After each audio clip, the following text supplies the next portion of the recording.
first of all be rebranded. Literally said is going to be putting Nigerian labor, Nigeria content and materials first. If you say Nigeria first and it is just us down here that, are pushing that agenda, it's going to be a big struggle.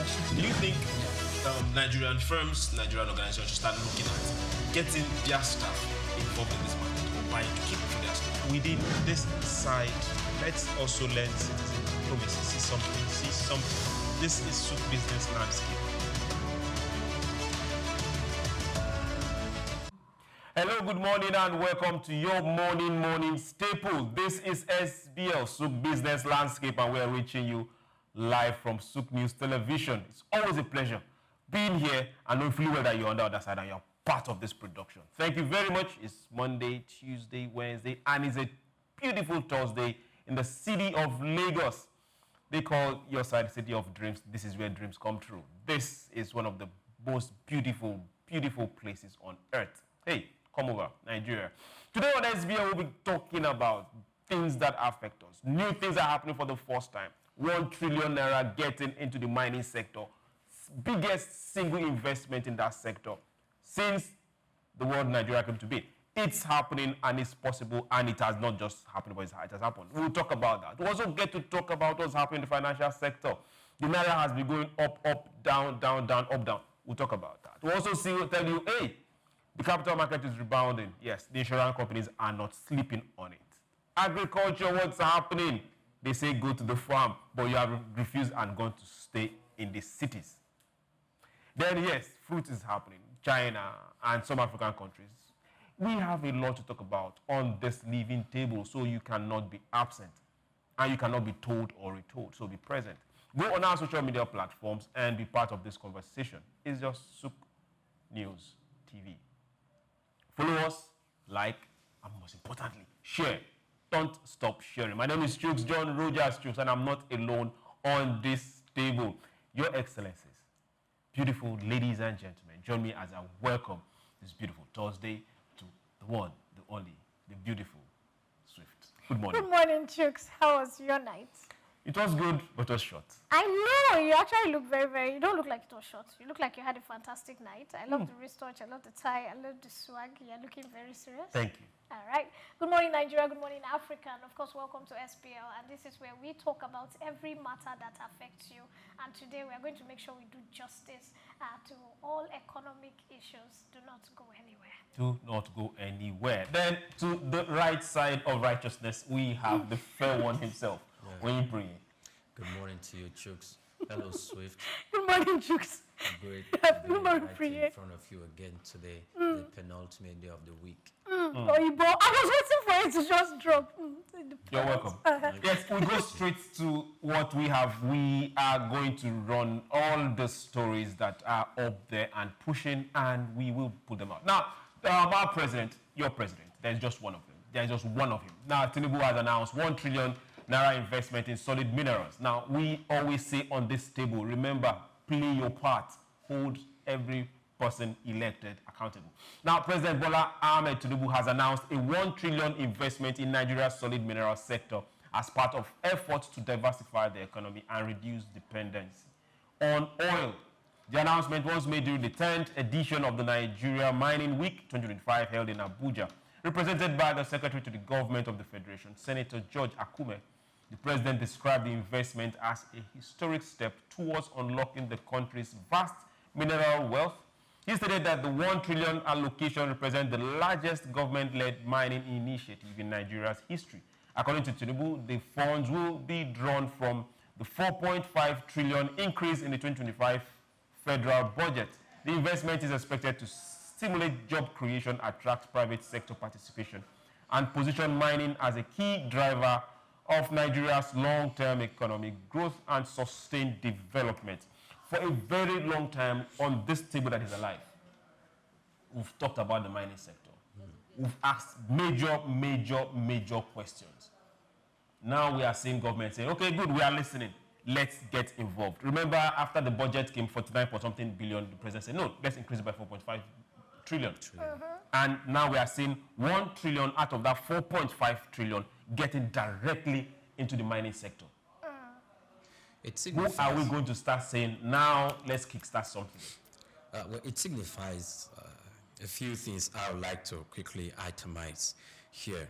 First of all, it's an initiative that's quite very, very strategic. I will not forget to always reference before the administration how chaotic and disorderly that specific sector or that specific mining industry had been, where anyone can just jump in and just do whatever they want to do and go out, until Dele Alake came in and sanitized the whole process.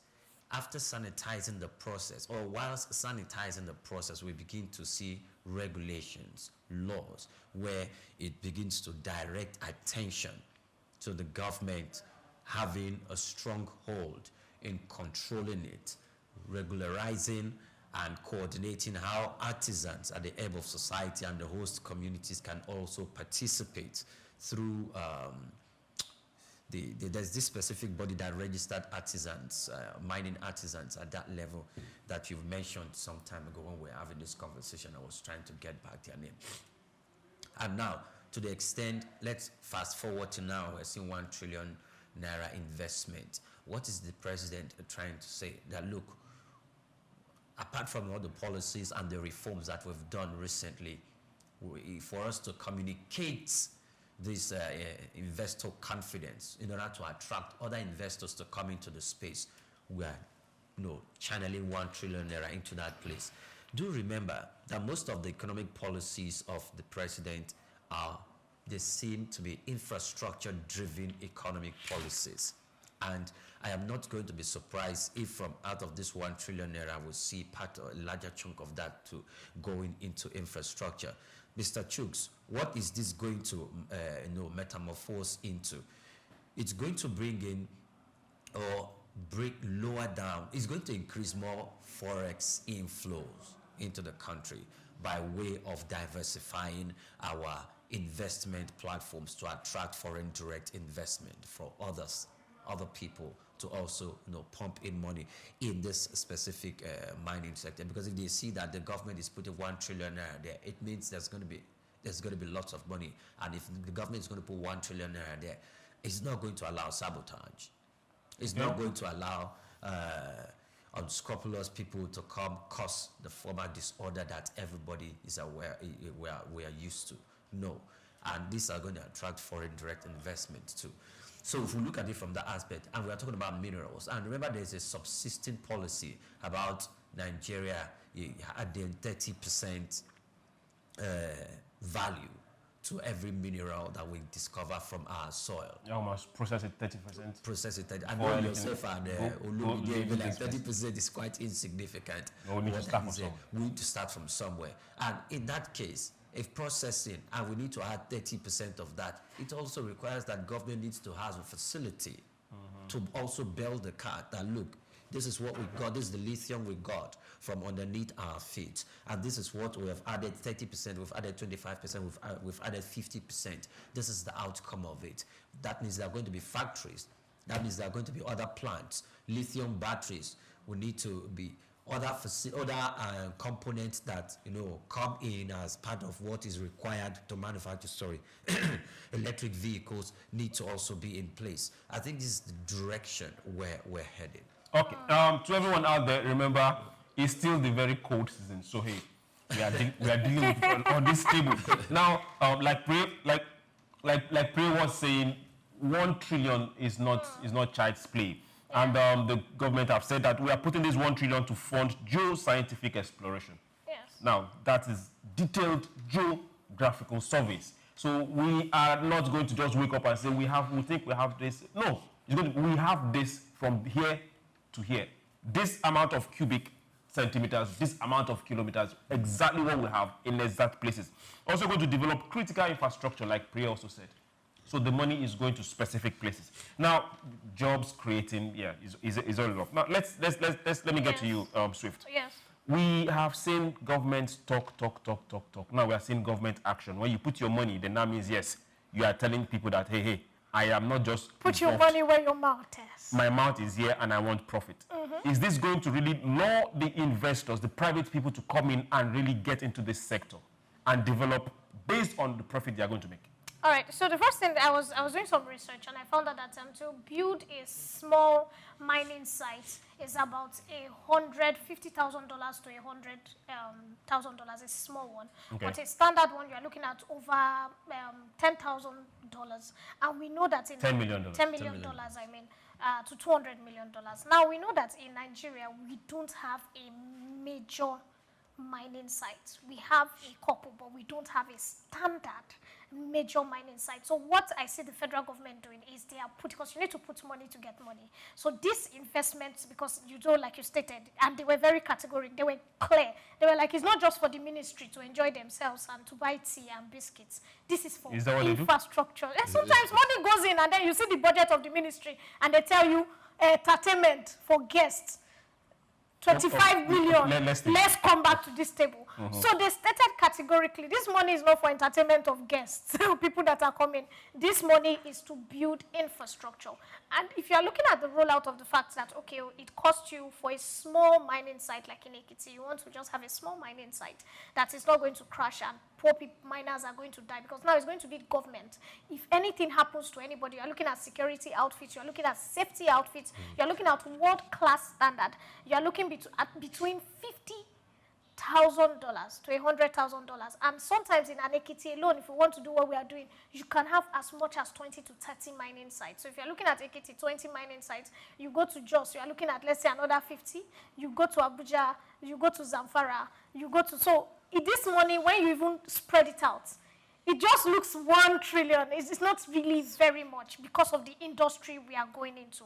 But there's one thing that the federal government is being smart about. When it comes from investors' confidence, when investors hear that you are ready to put this kind of money on the line, then they will be ready to bring in a lot of money. Like Priya said, we are looking at foreign exchange. The strength of our foreign exchange is going to be beautiful. So also this sourcing for dollar, the Naira, and we're having issues with the Naira, trying to pad the Naira here and there. With this, I can tell you that it's going to be a game of the past. And of course, finally, I just hope, which is our fear is, because when I was reading through the documents, there was no specific stated time. And in Nigeria, when you put in money like this and we want infrastructure, I always want to see, like the Minister of Works, between 6 months to 8 months, because I don't just want to hear, we are building, we are on it, and one day the money just develops wings like what has been happening in the oil and gas sector. The only flaw I have with this is I need the president to make sure that the Minister of Minerals and Steel, he puts a timeline on this so that we know that the money is going to A, B, C, D, E, F, G, H, and within this time, I should be able to see the media can go there, the press can go there. That's my take. Okay, delivery and time, space, given. Now, let's get to the Zoom. We have a guest all the way from the United States of America. He has always decided to lose sleep for us. I want to say thank you very much. Mukhtar, I mean, you're welcome. Okay? Okay, Mukhtar is on the other side, but we'll see Olugbenga on the other side. Hello, Olugbenga, how are you doing? Good morning, how are you? I'm nice fine. to be here once again. I'm fine. Okay, Olugbenga, let's go. Now, Africa houses over 30% of the world-known mineral resources. But now, Nigeria is investing, putting her own money down. How is Africa going to start benefiting of this 30% under our feet? Well, Africa has always been benefiting from the 30%. It's only that a few thieves who are in offices representing the people as government official have been the one in active connivance with the external thieves who come to reap the resources of the ground. So, for example, in countries like Zimbabwe, in countries like Central African Republic, they've always been mining, and all those mining have always been going on with the active knowledge of the government. It's only that when these foreign mercenaries and investors come in, they speak to the governor or the president and say, hey, this will be your percentage.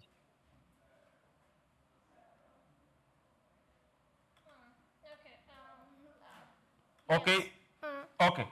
Benga, we hope to get you back shortly, and you need to continue this line of conversation. So Benga is claiming that, according to what Benga is saying, that what has been happening is, that's what Benga allegedly, is that most foreign investors, the money has always been there, but it's going to people. So a foreign investor comes in and has a conversation with a governor or a minister or somebody, allegedly, or some people in certain offices, and say, okay, this is what we are going to get out. This is what's going to be your percentage. So very little trickles down to the federal government. I think it was only Buhari's regime that we now started to see dividends, a bit of dividend from the Ministry of Mineral Buhari showed us. Yes. But the money we did not see. No, there was a time they said something, or he just showed us the different minerals. At least they took a step. They showed us possibilities. Yes. So right now, this administration has put 1 trillion. Okay, Benga, you're back. Let's have your take. Please go ahead. Okay, so what I'm saying is the same way it is in those countries that I've mentioned where private individuals benefit, because many of these countries, don't forget, when you are talking about foreign direct investment, none of those foreign direct, I don't even want foreign direct investment when it comes to our mineral resources, when it comes to our land resources, because both US or Europe and all of them, they are the ones sponsoring all these terrorists to go and destabilize those countries where they are mining mineral resources, so that they can continue to take those mineral resources illegally and pay peanuts for it. Iraq was selling oil to the world at a particular price ever since they invaded Iraq in 2003. The oil field in Iraq have never stopped pumping out oil. But unlike the oil wealth and peace and tranquility that Iraq was enjoying before that invasion happened, the oil wealth is only going to a few people right now, despite the fact that they are pumping so much oil. The same thing in Libya. So, and it has also been the same thing in Nigeria for a while now, because I remember sometimes ago in Taraba State where it was alleged that a certain company proposed to the government that's several years ago, that they will do all the road leading to Gembu, that is in Sadauna local government, is where Gembu is, and they will do all road. If you know that place looks like all these turnpike beautiful road that you see in Lord of the Rings movie. That is where that's how that place looks like. And that company said, we know that government will not be able to do this road by itself because it is capital intensive, but we'll do all the road for you. But we will be allowed to mine whatever resources we find under the ground and give government, I think, 10% for a certain number of years. It was alleged that the government of that state refused at the time, and that was why it did not go on. So what we've been having before now is private prospectors coming to prospect and understanding what we have and where we have them, and sometimes going behind the scene to get those things, harnessed and taken out of the country illegally. What this 1 trillion is doing is that, and you must give kudos to the logic. Before now, we used to have government who build houses from the rooftop and not from the foundation. But in the case of Tinubu's administration, they used the first 2 years to understand the sector very well. And that was why the first thing they proposed was mining guards who will be able to go into all our forests and be able to secure all our mining locations that have been identified from external invaders. Then they now propose this 1 trillion naira to serve as a takeoff grant. So to be able to, they may not necessarily build factories, because I don't think that's what they are trying to do. What they are trying to do, as far as I'm concerned, is to make sure that they have all the data, they have all the laws updated, and also they have the facilities to monitor the activities of investors who wants to come and play legally, because there are already thousands and thousands of investors. I know some obas who are living large, and you would think that as a traditional ruler, is it from the peanuts that the government is paying them that they are living large? Many of them are retirees before they became obas, and it's not like they were quite wealthy before they became Obas. But because they were in active connivance with the Chinese and other illegal mining outfits to rob their locality, and that is why even in southwest here, so we can't mention their name, but I mean the information are an open secret in their various communities. So what government is now doing now is to ensure that all this illegality is stopped. If you want to play in the sector, you come correct, and then whatever Naira and Kobo is made, the government gets its own share, which will help the government to develop other critical sectors of the economy and also boost the sectors of this sector of the economy for proper productivity. I just hope that the president will not have them on international tours. Okay, thank you very much. Now we are all seeing major possibilities, and that is what we want to. And yeah, transparency is what we're going to ask for, and that is what we'll keep asking for it. Yes. Now it falls on me, it falls on you to keep our eyes open and make sure that that positivity keeps on growing. Let's go to our next story for today, and we are talking education as it concerns aerospace. Stakeholders support bill for aviation. African Aviation University. Stakeholders in the Nigerian aviation sector have expressed strong support for the bill proposing the establishment of an African Aviation and Aerospace University in Abuja. They described the initiative as a crucial step towards addressing the manpower shortage hindering the growth of Africa's aviation and aerospace industries. During a public hearing held by the House Committee on Aviation Technology, representatives from government agencies, academia, and the private sector stressed that the university will make Nigeria a leading center for aviation research, innovation, and professional training across the continent. Okay, now this is where we are right now. We have a flying school somewhere in Kaduna. Yes, we even have one in Lagos already. A new one? Yes, Ibrahim Salami. Flying school. It's an aviation school. Okay, just aviation. They do everything, okay, yes. Good. And they also teach them how to fly. So they have piloting, they have people on ground, and they have technicians and everything. I went to the school. They are doing side by side with the Nigerian Open University somewhere along Gidai Lupeju bypass. Okay. Yes, which near the military barracks. It's not far from the Air Force Base too. Okay. And it's privately owned. Privately owned. Okay. Yes. Okay. But the major one we've had for a long time is just a flying school in Kaduna. Now we are having a proposal on ground for establishment of a university. Yes. Full-fledged university. Before now, 99.9% of everyone that was getting into that particular space had to be trained abroad. Yes. And now we are having this bill. Do you think that, okay, they say when you wake up is your morning. I agree. Should we push and say, hey, this bill, pass it as fast as possible, and let's have this up and running? It's support, African Aviation and Aerospace University. I think it's a good initiative. It's not just a good initiative that was there. I just think it's a good initiative. It is an initiative that would birth a lot of other initiatives where Nigeria and Africa lacks manpower. Is it in pilots or maintenance, engineering, in SPA, in aeronautics and every other sectors, aerospace management, management and controls. But if this my concern is the location. Okay. Abuja. Okay, so the reason why I'm saying that is for us to have a spread.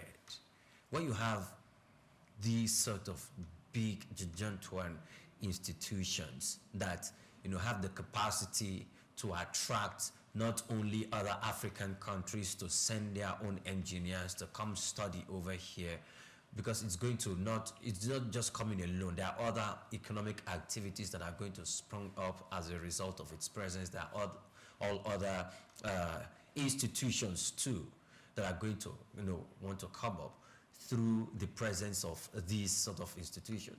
Take it to, you have in Lagos, you have the presence of some international, global, multilateral institutions domiciled in Lagos. You have some already, most, domiciled in Abuja. You have domiciled in Kano, or you have in Kaduna, or you have in other places. Then spread this.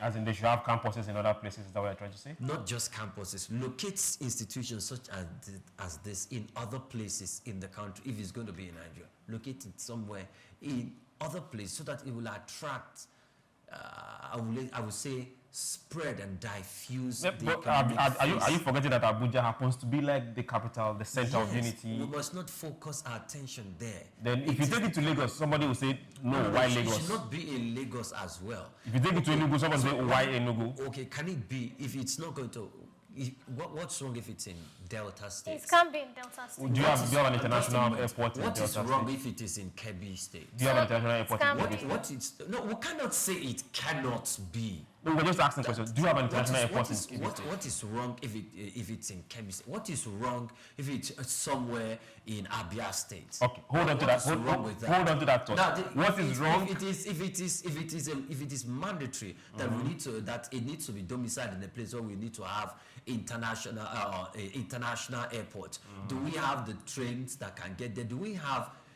Can we cite also an international airport in that place? Okay. Because we need to diffuse development, infrastructural development, economic development across the country. If we have just focused in just places because we felt we have this sort of facility here, so it is only good for us to put it here, I'm telling you, we are going to, at the end of the day, decades to come, we'll see that a larger part of this part of the country is developed and a larger part of this other part of the country is living in the doldrums, and we must avoid such issues. Okay. So can I sit in on this? Priya, you have a point. But on this issue, it cannot be, because let me explain. Is it cannot be or it should not be? It should not be, and it cannot be, because the aviation school, the plan is to have your students very close to where activities are. It's like having a teaching hospital and a university. When you are teaching the medical doctor, when he gets to 400 level, he steps into the university teaching hospital so he can seek practical. When the real doctors are clerking the patients, they're standing there, they're watching the nurses, then you start to rotate them. So by the time they graduate from school, they have seen it, they have been on shifts, they know how it works. And that's the way the aviation school works. The reason why the siting has to be Abuja and Lagos is because we have international airports first. Most of the time when engineers come into Nigeria to try and not just international airport, working international airports, exactly. When engineers come into Nigeria to try and touch the planes or whatever, they usually do not go to Kebbi, Delta, Warri. They want to be between Lagos and Abuja for first, security sakes. Second, to be able to get basic, basic amenities or basic things they would need, since it's a working environment. Now, at the other side of MM2, like I was saying, the Isaac Balami University has a site there where they fix planes. They now locally fix planes in Nigeria. So if you're about to fly like your windshield, when the Nigerian Eagles were going with this other forgotten value jet, and a bird hit their windscreen, immediately that particular windscreen had to be changed. If the aviation school is in Kebbi and the international airport is in Lagos, how do you change the plane? So what happens is it has to be right beside. So all you need to do is wheel that plane to the other side where the working environment is, which is across the way of the runway, and it's fixed. So that is why I'm just telling Priya, that's the reason why these places need to be here. Another good thing is the federal government has also approved individual, like private universities, private aviation universities. This one they are talking about is going to be federal owned. They have given licenses, I think, to about 6 to 10 private aviation universities, which is a plus. So we will now have private competing with our own government. So I think it's a step in the right direction for the federal government. We are having so many people flying right now, and it's high time we Africans, we Nigerians, man the repair of our planes and start to do the needful. Okay, yes. While we do the needful and get things working, I'll keep saying it again. Let's be fast. The world is moving very fast. We are only playing catch-up as we speak right now. So let us catch up fast. Benga, please, let's have your take. 3 sentences and we'll go to our next story. Hello, Benga, are you there? Yeah, well, go ahead. While we might say, I am with you, while we might say it's a move in a right direction, I also am asking the question, why do we need an aerospace university specifically? Because apart from NASA, that handles aerospace activity for the US, and it's not really, you can't really say it's a university. It's a research institute that does a lot of other things for the government there. And then you go to Europe. I don't think I've come across a specific aerospace university. It's usually as part of course in maybe University of Engineering and all the what have you. Because you see, in this country, we like to create universities to feed our egos, and at the end of the day, it may not work. There was a university in the news early this year, I think around June, July, that they said that that university, I think they spent about 10 billion naira overhead cost, and the university only had about 65 students. You know, even there are more lecturers, there are more staff than the total number of students in that university. The same thing during Buhari's time, they established University of Nigerian Army University or something like that. You know, during Buhari's time, then they established University of Transportation during Buhari's time. Then during Jonathan's time, University of Petroleum in let's go and look at all of these specialized universities that they keep establishing up and down, and look at the viability. How much are they spending? How many students are there? For me, yes, it is a good move, but at the end of the day, if you compare the cost and the benefit, I believe that it should be more like, oh, let's all these already established federal university have a department that will cater to maritime, aviation engineering specifically, so that a mechanical engineering student will get to 400 level or to 300 level and be able to choose, you know, aviation mechanics as an option and focus on it. An electrical engineering student can get to 300 or 400 level and choose aviation avionics as an option and get across to them. And this will be able to answer to create requests, because with that, you will see that almost every state has a federal university. And so the aviation knowledge will spread across. And these are people who will go and do their IT, their internship at the airport. And that speaks to the issue of them being close to where the airports are. And they will be able to get the practical knowledge in those places. So that is my own opinion about it. But now that we have established it, I believe that it's a good thing, but I think it is more cost effective and more productive if we have courses as part of engineering courses offered across all federal and state universities across the nation. Okay, that's good. But also remember that we don't have the resource people to really be and scattered across the universities we have to really offer this kind of courses. We have limited number of directly lecturers, research people. We don't. We definitely don't. Where are they going to get? Where are they going to get the lecturers that are going to man the aviation school that they are bringing to us? Where are they going to find them? If the government is saying we are investing in this and we are going to go look for people to teach and be in the research institute, it's better we just put it in one specific place. So we now have the numbers who can now expand. Even same thing for the private universities that will also come. There are professors. There are professors. There are doctors. There are professors and doctors of engineering. Agree with me that we have a whole lot of universities that are offering certificates. That's where we are right now. So those certificates, as I tell you, even if you leave this country, not federal universities. Even not federal universities. Your federal universities. I don't know about what university you attended. I attended Olabisi Onabanjo University. I studied electrical electronics engineering, and I've been using my electrical electronics engineering to work to do great things based on the knowledge I acquired from that university. That's very good. So if Olabisi Onabanjo University can do it, and all the graduates from Olabisi Onabanjo University are holding their own, even I have colleagues who are from Harvard, in my workspace, and they can't tell me to go and sit down. In fact, when I speak, when I open my mouth to speak on matters that has to do with our engineering, they know I know what I'm doing, and all those knowledge were acquired hold on, Benga. from a private university. Benga, hold on. Thank you. But for right now, let's concentrate and put our energy in one basket. For now, when it comes to specifics, and deliver on that instead of diverging and having putting it back in the university system that they are going on strike again.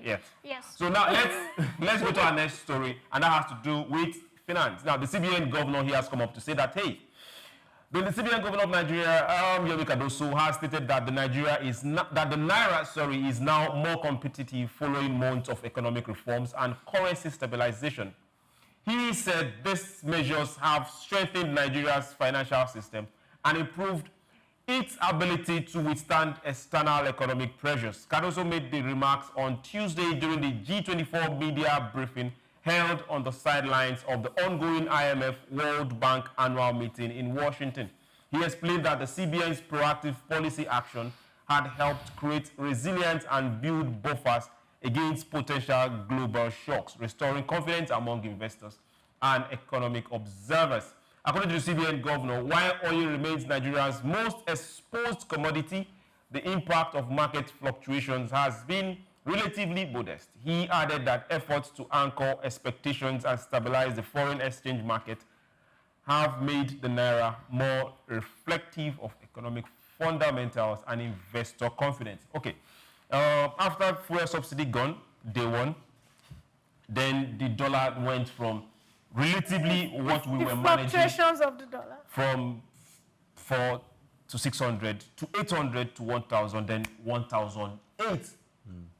At one particular night, it almost went up to 2,000.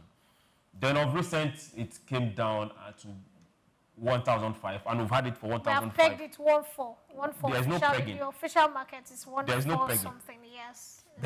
We've gone past the era of pegging. We are pegged it. As it is right now, we're having a bit of stability for a while, unlike what it used to be before. And that has, so confidence has grown when it comes to business.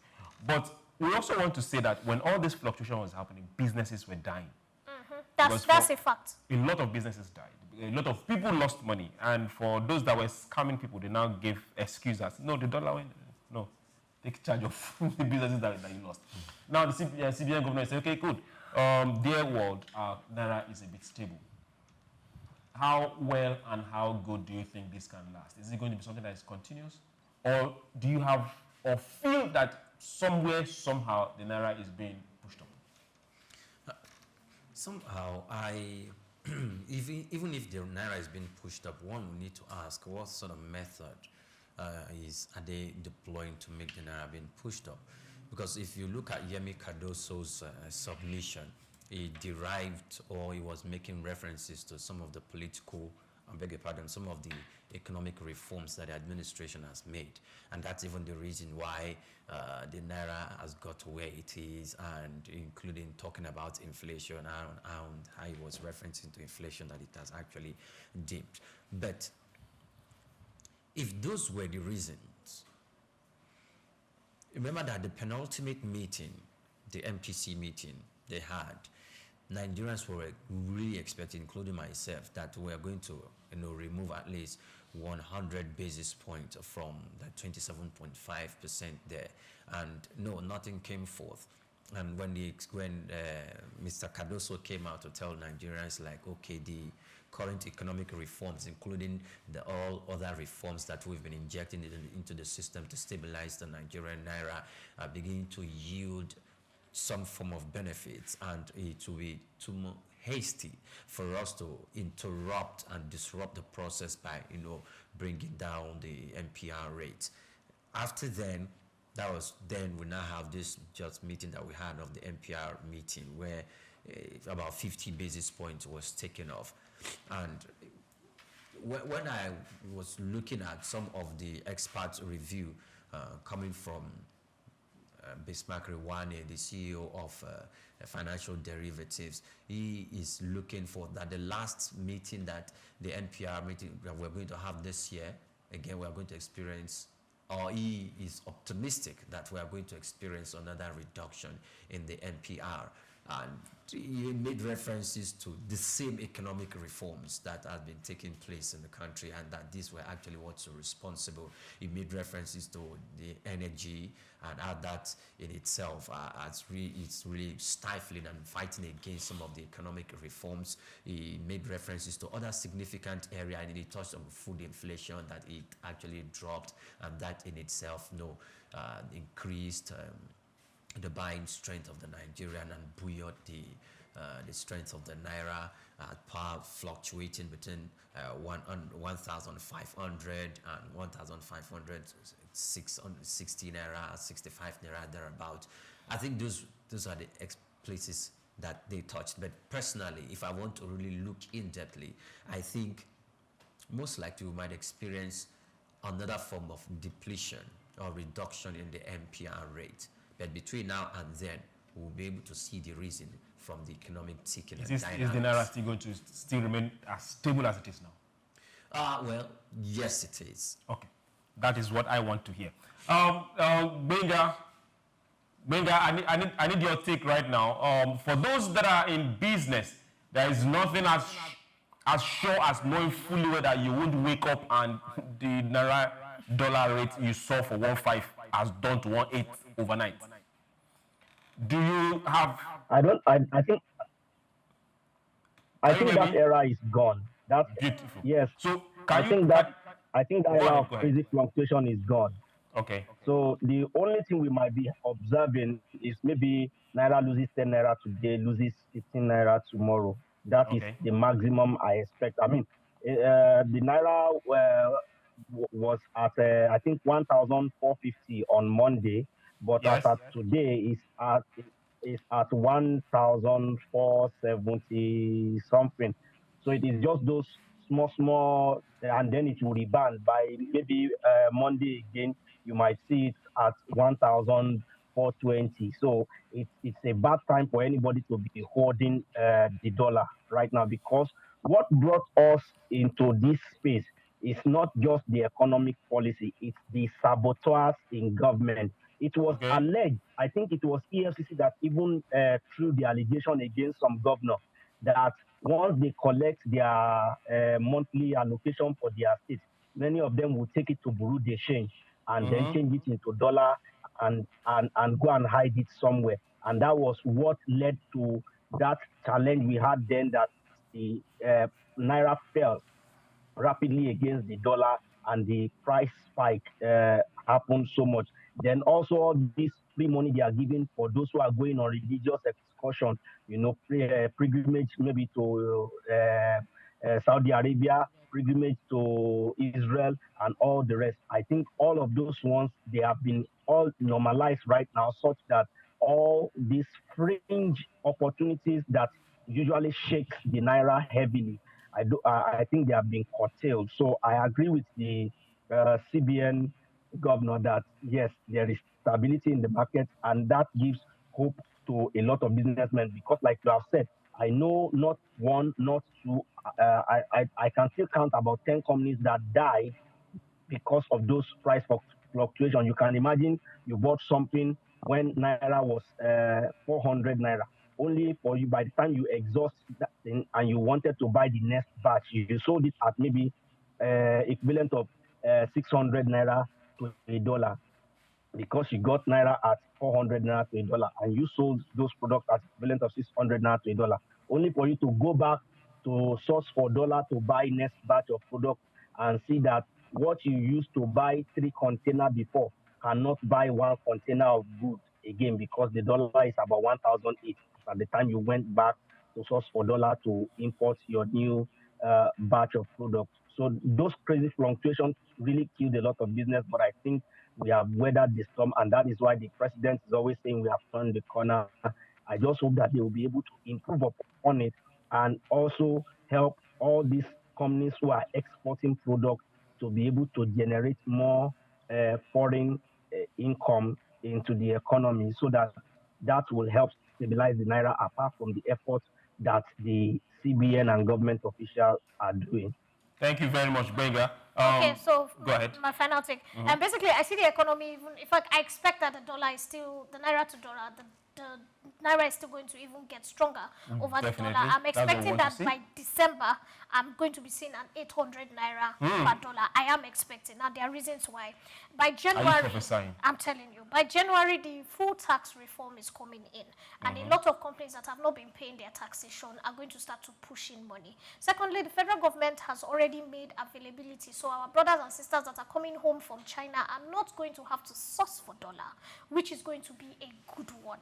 Now, those coming in from US and whatever, there is now, most banks have been mandated to start the dollar to Naira transaction where you don't need to go to Bureau de Change. Okay. You can All your just cards, all your use cards it, are all your working. cards. So now, people that used to come to Nigeria and had to hold dollars and they will have to go change, when they are going back, they have to go and change back the Naira they had now. All you need to do is just make payments with your e-card. So from this, we were going to see that the 30 December, we are not going to have as much people sorting for dollar, because during 30 December, it was crazy. 15, 17, 18, 2000, black market is selling 22 and all that. It is going to be reduced. So you don't have to buy your plane tickets anymore. You don't have to look for physical dollars to pay for your plane tickets back or whatever you are doing, extra luggage and all that. So for me, that is when by that 30 December, when a lot of people are coming in from China, America, the UK, Brazil, and there is a Naira to Naira thing, that is when the strength of the Naira will show. And of course, coming from the restructuring of the infrastructure space, the petroleum industry, a lot of other things, we are not going to be highly dependent on dollar the way we were. So I feel that the Naira is not just going to be stronger, it's going to bounce back if we continue to chase our economic policies as strongly as the government has been chasing it thus far. Okay, remember, it's all about production. All the policies will work, but more production. We'll produce more. We'll consume more made in Nigeria things. Then we'll have less use for the dollar. This is SBL. We're going to do a short break. When we return, we'll be back in your face. Don't go anywhere.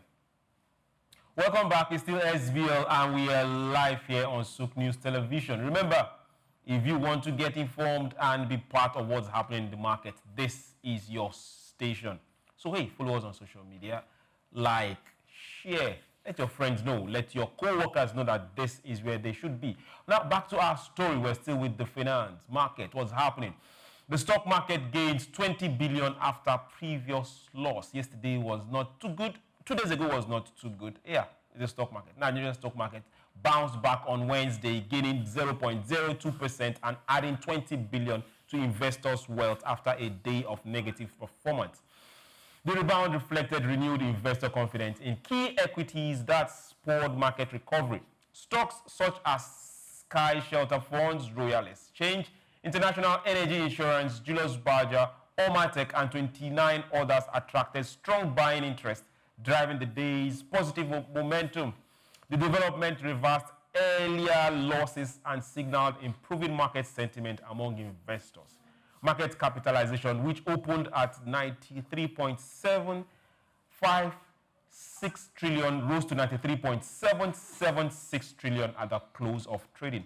Likewise, the all-share index climbed by 31.27 points, or 0.20%, to settle at 147,749.23 from the previous day's 147,710.96. The modest gains underscored growing optimism in the equities market despite recent fluctuations. Now we've seen a beautiful performance in the stock market in the last almost 6 months, but the last 3 months has been good. For those that have put their monies there, they've been smiling. But the last few days, thanks to what is happening in the economy and politics, gave the market a dive to the negative. But hey, yesterday brought back some 20 billion. 20 billion, yeah. Yes. But our capitalization is still, total market capitalization, 93.776 trillion. If we now compare that to South Africa. Why do you want to reach aside with Ghana?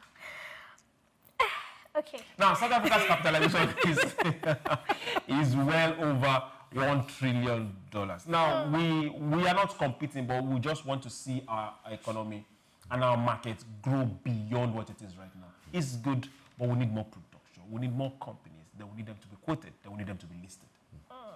The Securities and Exchange Commission had been doing a lot of work in that. And if you look at it very well, they've been promoting transparency and refining and reforming, reviewing the regulations that are governing the market.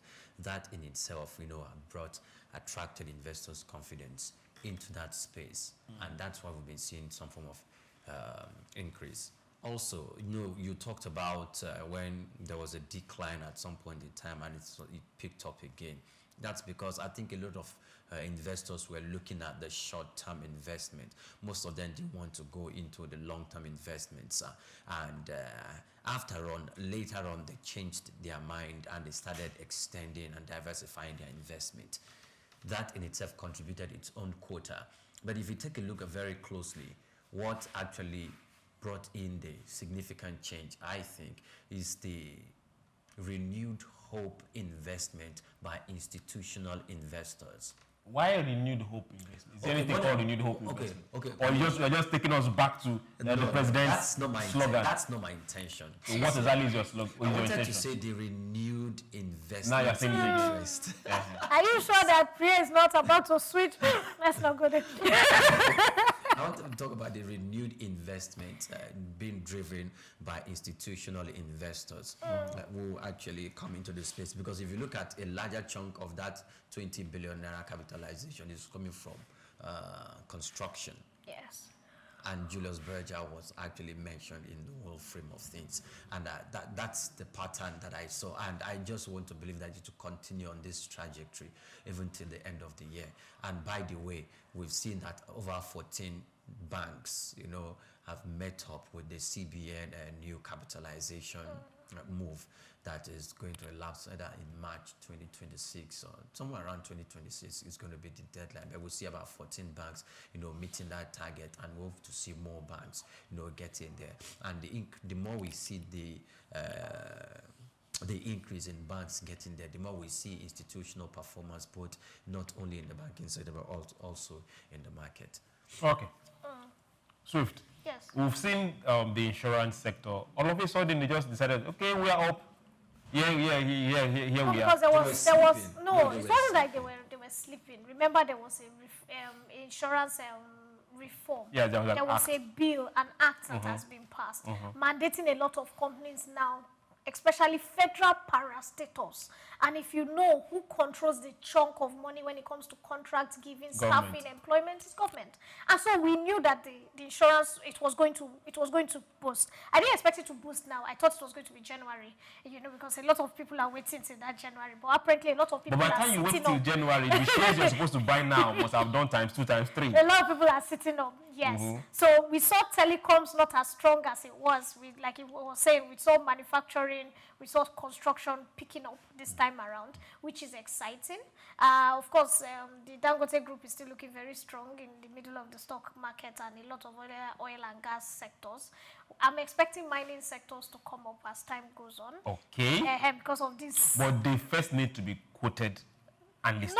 No. By the time, as the federal government has put in this 1 trillion, we saw it in all sectors. Okay. We will soon see the mining sector coming up because once you have invested capital like this, you are looking at foreign investment. But for now, I'm excited about the way it's looking. I've actually bought stocks. I'm doing this mutual benefit because I'm very safe. I'm unlike you. I don't like to take risk. My mutual benefits, my initial capital is never affected. It's just small. I get my, whatever happens. Okay. No, I'm not, but it's good. As we speak, I don't understand any part of that. No, because I know that he likes to. You went to Bitcoin and all that. I don't like to take all those risks. Yes.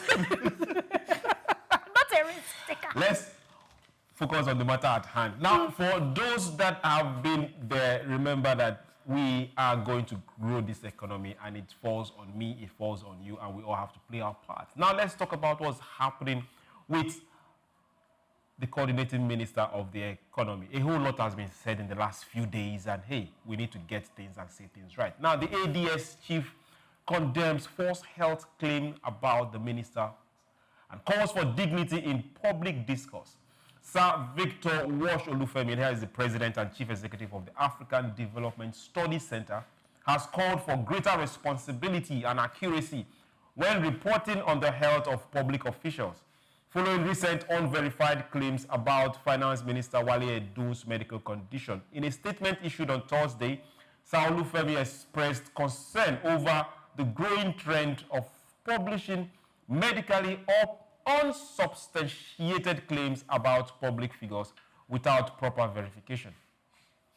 Recent reports circulating online allege that the minister was unable to move his hands and knees, a claim described by SOUQ Femi as outright falsehood, lacking any medical backing or verifiable evidence. According to the information obtained directly from the minister's family on Wednesday, Mr. Edun is currently undergoing routine medical evaluation and treatment, and he is recuperating well, with all major organs functioning normally.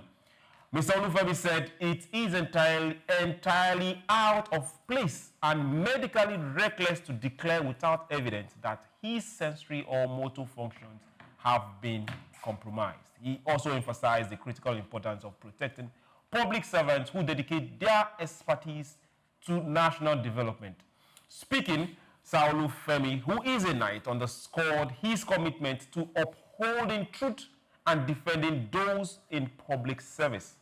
SOUQ Femi urged media organizations, social media users, politicians, and public to exercise human decency when public officials face health challenges. He issued a strong caution to those who exploit health issues for political gain. I think this is where we need to start holding ourselves accountable. Yes. When you start exploiting someone's or anybody's health issues for political gains, where is the humanness? Sorry, Chooks, can I run in on this first?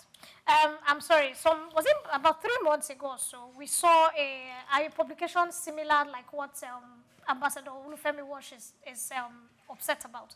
When somebody came out to say Wike had collapsed, that he was hospitalized. He wasn't even moving. Hold on. Which of the Wike are you talking about? The reverse Wike? Yes, our minister of in Abuja. The bulldozer. Yes, the bulldozer. And at that point, like 2 weeks before then, they were bringing down houses. I think that was the period that a particular opposition party secretariat, there was an issue where it was supposed to be pulled down. And you know, they were pulling down. Are you talking about the PDP secretariat? Yes, I didn't want to mention names. Yes. Okay. Now, suddenly there was even a picture. And it came out that, look, Wike is hospitalized, he cannot move, and that weekend was crazy on social media. People said, yes, God will punish him, and all that. And I was like, okay. And a couple of people said, but he's doing well. I said, it doesn't matter, he has pulled people's houses down. That's why they struck him with stroke. Unfortunately, I think Nigerians, growing up, we read all these hints and all this gossip, you know. Soft cells. Soft cells. I think those things have come to stay with adults, and this is why a lot of adults like false information, and they don't even critically look at it. Now, it is sad that some major media houses would see this news without verifying, they run with it. In the international world, until the person's family or PA or the ministry has come out to give you an official warning, maybe a doctor has even come out to talk about the person's health challenges.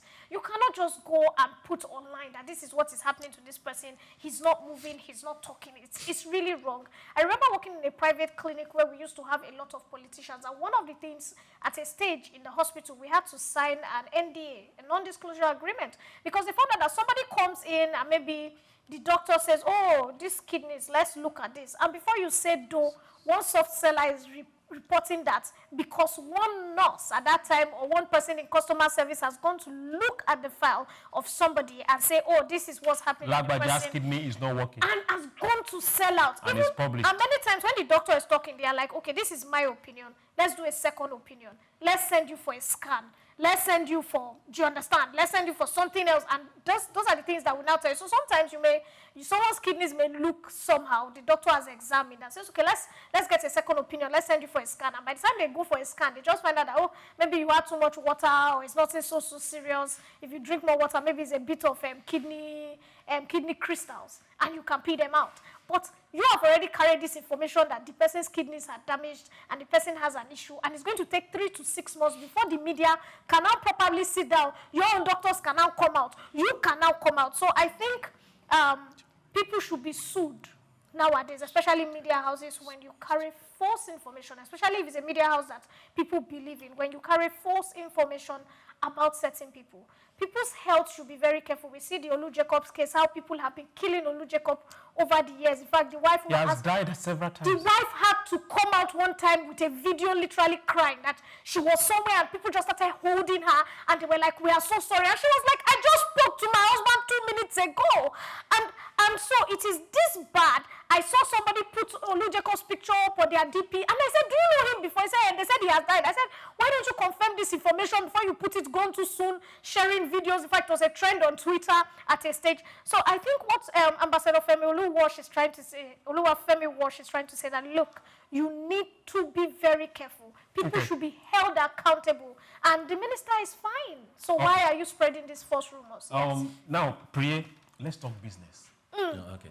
So the single story of reporting that your minister that's controlling your economy is sick is enough to bring stocks market tumbling down. That's exactly where I was going to. I think you took the word. Who should we start holding accountable for this kind of publications? Well, for me, there's little you can do. If we want to do, there's little you can do when you are a public figure. Okay. These are some of the downsides. Yeah, but for those that publish this kind of stories, what can be done? There's still little you can do. Are you sure? There's a media act. Remember that Trump sued some organizations, even the micro plugging organizations, yes, and got some good millions. Great. There's little you can do. Okay. Yeah. Trump at that time. And no, Trump at this time. at the time. Okay. He had the time. So there's little you can do once you are a public figure. You are, excuse me, in fact, the color of shirt you wear, the people can start talking about, oh, he puts on a green singlet inside, like a green singlet, and that will be the headline. It could make the news because you're a public figure. So sometimes there's little you can do. However, these people must understand what exactly you are saying. When we see big managers of the Nigerian economy, and we are hearing false rumor and false stories being told or circulated about them, like you rightly said, it can discourage investors. It can cause the stock to plummet, to decline, to fall. And that in itself is not good for the country. And there'll be questions to start asking about policy credibility, most especially when people come out and there's no force from the part of the minister to start painting pictures or to start saying that the minister is doing fine. In fact, sometimes there is no need, because when you start to put in more force and trying to defend the issue, it begins to give it some form of credibility as if it's true. As if it's true, and it's no. It was spotted in London, Somerset, for some Africa trade fair. Yes. 2 days after this news broke, he was there and he was having conversation. And I think those who put out, or no matter how big the brand is, that put out that information that he was sick and he was flown abroad for that purpose. I can't move his hands. I'm sure when they saw that, their credibility, who's going to attach anything significant to whatever they say from henceforth? Well, it's a consumption matter that we want to talk about now. Why do we have a knack for bad news? Why do we have a knack for spreading misinformation, disinformation, malinformation when it has to do with people's health? I'm trying to get my head around it. Where is the humanness in us? And most times when we spread this news, we don't spread the news in compassion or trying to relate, okay, how is this person or how is this family dealing with it? But we spread it as if, let's just push it out there. It's breaking. Let's push it out there. There's no reservation. Why do we do that? Yellow page journalism. And sometimes when some people that are involved in issues like this, when they did not go through the rudiments and the ethical training as a journalist before you engage in something like this, and maybe even if they went through it, they've come to the era where they feel it must first be heard from me. And because they are itching to publicize it, they did not put in the due diligence to check for the facts, to call a few other people. There are sometimes that you, as a journalist, as a broadcaster, you hear a certain news and you want to push it out there, but first of all, you want to, because of your credibility, you call your other friends who are working in other media houses. Wow. To like, probably the head of news there, the head of programs there, you're calling up someone, excuse me, is this true? And all of that, okay, what's your, I'm like, oh, I think this is actually currently going on. And you're not just calling one, you're calling two, you're calling three.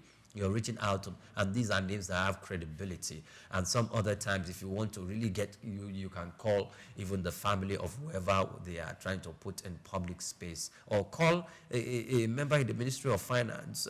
Maybe some people, sometimes you may not really get the information, whether it is true or a lie, because sometimes they have to protect the people who are in that state as well, in that position as well, because information about them is quite sensitive. It's not just going to affect them, it's going to affect the larger populace. If the stock prices start running down because they feel the minister is sick and is being dragged here and there in public media, that's not going to be a good thing. It does not paint a good picture and a good image for the Nigerian economy. They think they are talking about the minister, but indirectly they are shooting the Nigerian economy, and that's quite bad. And I think we need to start, yes, holding people accountable for that. Yes. Okay. Talking about holding people accountable, remember that the media bill has been passed, the Media Manipulation Bill of 2019, and which says it's a protection from internet falsehood and manipulation. And that's if you intentionally spread false information online and you are criticizing, the authorities can shut down that particular media house, and there's a jail term for it. I think the challenge is a lot of Nigerians do not go the extra mile. You know, somebody says something, ruins your family, says your husband is sleeping with your house help, and at the end of the day, people gather you around and beg and say, please, please, we apologize, don't be like this. They call one or two influential people.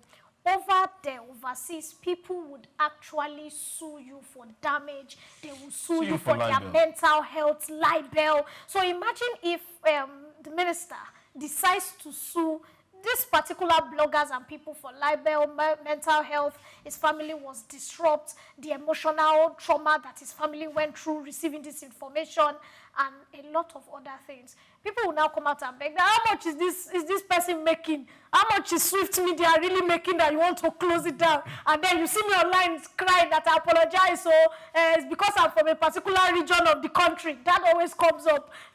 You know, the minister is Igbo, I'm Hausa. That's why they are picking on Hausa people at this point in time. Or because my father is from Oshu and he's from Oshobo, that is why they are suing. I think this goes on because a lot of people, a lot of Nigerians especially, have not taken out time to sue. When you see journalist houses, you know, you see head of particular media houses arrested, jailed for false information, and the journalist that puts it out there, they will be caught. We saw the recent Nigerian match some months ago, where first half, someone had already gone and said Nigeria loses. Of course, yes, Nigeria. Don't go there.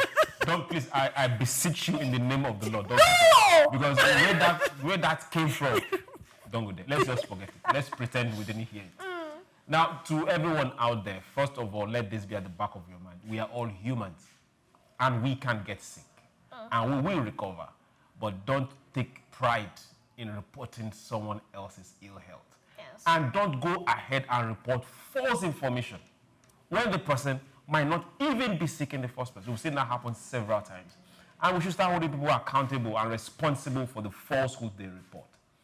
We wish our minister strong health, get better and come back, because the work in front of you is big. So please get better, get back, and face the work.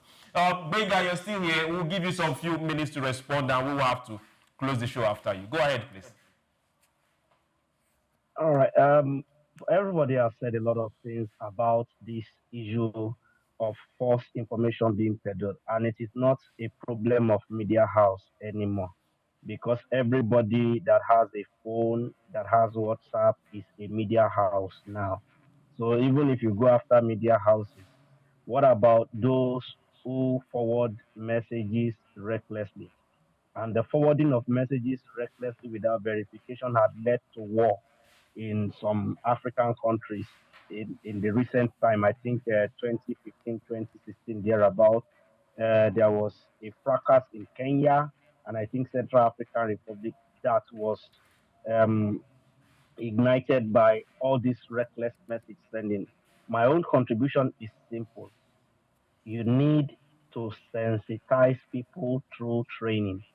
If you see the quality of education Japanese children are getting from childhood, you will not wonder why, when they grow up, they are one of the most respectful, most responsible adults out there. So the quality of education you give to your people, all of these areas are part of areas that needs to be covered in our education system so that people will know better right from childhood. And the longer we leave it unattended to, I mean, we have National Orientation Agency, we have other agencies that ought to be doing constant sensitization on issues like this and several other issues from time to time so that people will know.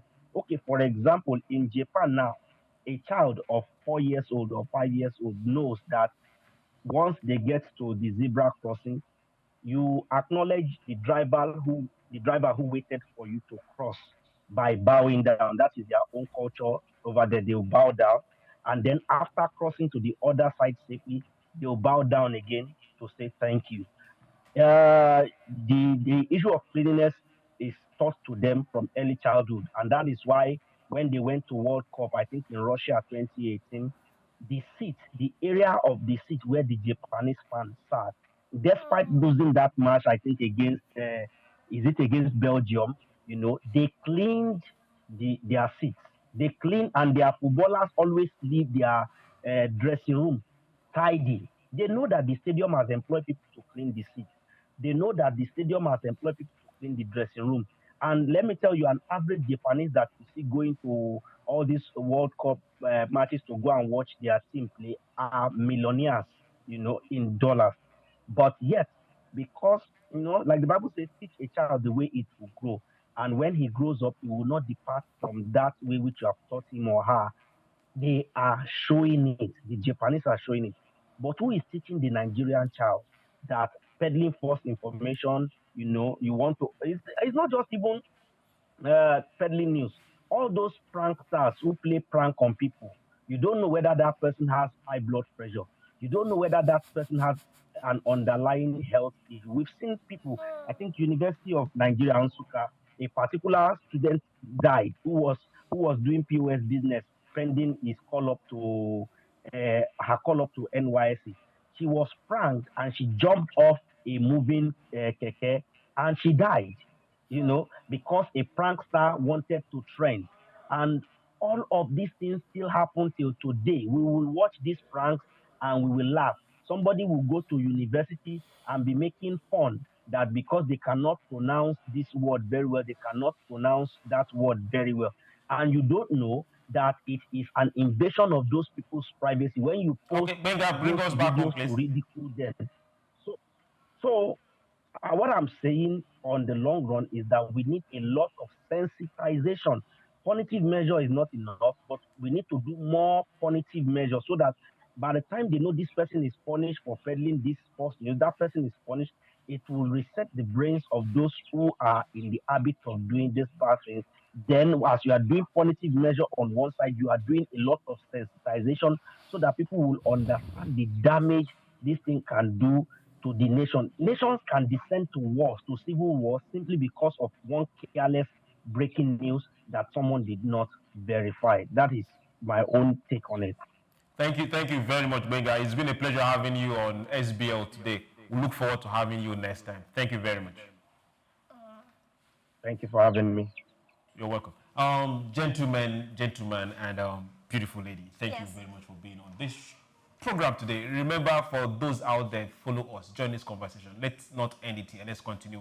When we leave here on social media platforms and all your micro-plugging platforms, let's continue this conversation.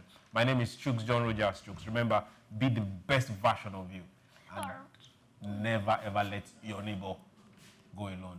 Like they say, don't let your neighbor go alone. So I'm not letting SOUQ talk alone. Be Nigerian, be African, buy Africa, and be strong. My name is Chief Adebayo. Have a beautiful day ahead. And I'm Oyinpriye Kromale. Good morning to you. Take Nigeria because it's the mind that needs to first of all be rebranded. It said he's going to be putting Nigerian labor, Nigeria content and materials first. If you say Nigeria first and it is just us down here that, you know, are pushing that agenda, it's going to be a big struggle. Do you think Nigerian firms, Nigerian organizations should start looking at getting their staff involved in this market or buying to keep for their staff? Within this side, let's also learn citizen diplomacy. See something. This is SOUQ business landscape.